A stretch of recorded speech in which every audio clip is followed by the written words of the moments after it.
Hi, my name's Lisa, and today I'm going to read Frog and Toad Adventures. Frog and Toad Forever by Arnold Lobel. This is a very old book. I got it when I was a little girl. Chapter 1, The List. I'll show you the picture and then I'll read. One morning, Toad sat in bed. I have many things to do, he said. I'll write them all down on a list so I can remember them. Toad wrote on a piece of paper, a list of things to do today. Then he wrote, wake up. I have done that, said Toad, and he crossed out, wake up. Then Toad wrote other things on the paper, a list of things to do today. Wake up, eat breakfast, get dressed, go to Frog's house, take a walk with Frog, eat lunch, take a nap, play games with Frog, eat supper, go to sleep. There, said Toad, now my day is all written down. He got out of bed, had something to eat, and then Toad crossed out, eat breakfast.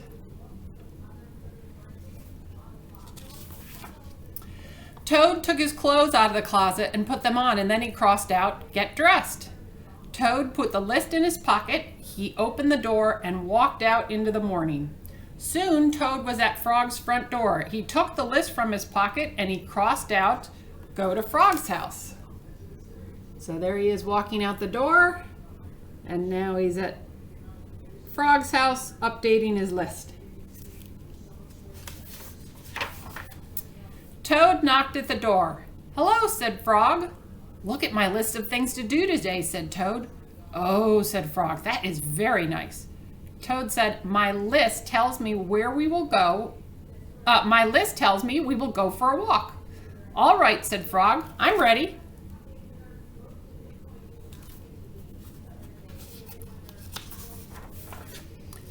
Frog and Toad went on a long walk. Then Toad took the list from his pocket again and he crossed off, take walk with Frog. Take walk with Frog. Just then there was a strong wind and it blew the list out of Toad's hand, and the list blew high up into the air. Help, cried Toad, my list is blowing away. What will I do without my list?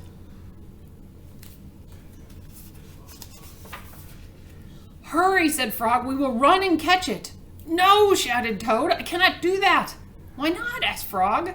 Because, wailed Toad, running after my list is not one of the things that I wrote down on my list of things to do. Frog ran after the list. He ran over hills and swamps, but the list blew on and on.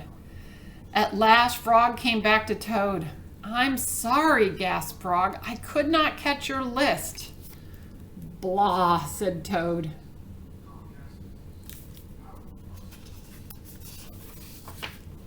I cannot remember any of the things that were on my list of things to do. I'll just have to sit here and do nothing, said Toad.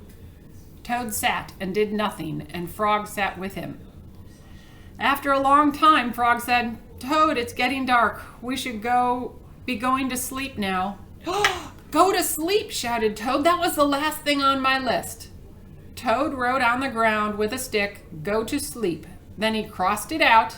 There, said Toad, now my day is all crossed out. I am glad, said Frog. Then Toad and Frog went right to sleep.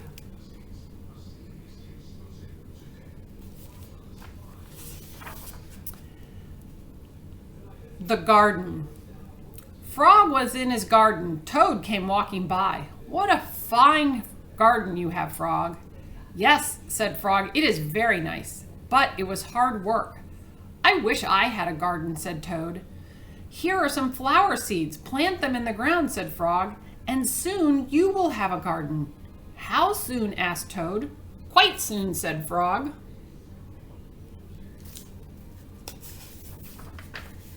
Toad ran home. He planted the flower seeds. Now seeds, said Toad, start growing. Toad walked up and down a few times. The seeds did not start to grow. Toad put his head close to the ground and said loudly, now seeds start growing. Toad looked at the ground again and the seeds did not start to grow.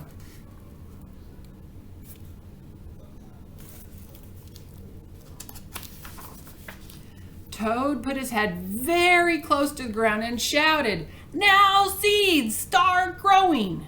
Frog came running up the path. "What is all this noise?" he asked. "My seeds will not grow," said Toad. "You are shouting too much," said Frog. "These poor seeds are afraid to grow." "My seeds are afraid to grow?" asked Toad. "Of course," said Frog. "Leave them alone for a few days. Let the sun shine on them, let the rain fall on them, and soon your seeds will start to grow."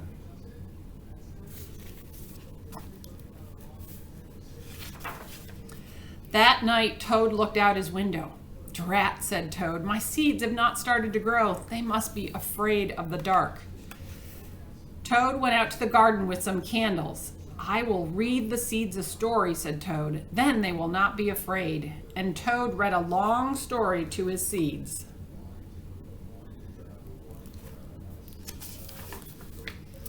All the next day, Toad sang songs to his seeds, and all the next day, Toad read poems to his seeds, and all the next day, Toad played music for his seeds.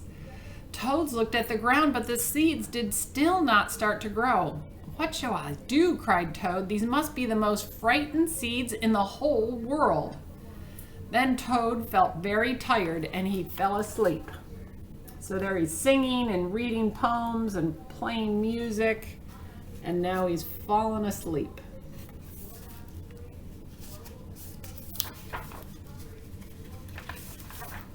"Toad, Toad, wake up," said Frog. "Look at your garden." And Toad looked at the garden. Little green plants were coming up out of the ground. "At last," shouted Toad, "my seeds have stopped being afraid to grow. And now you will have a nice garden too," said Frog. "Yes," said Toad. "But you were right, Frog. It was very hard work." So there's his garden with the little seeds starting to come up.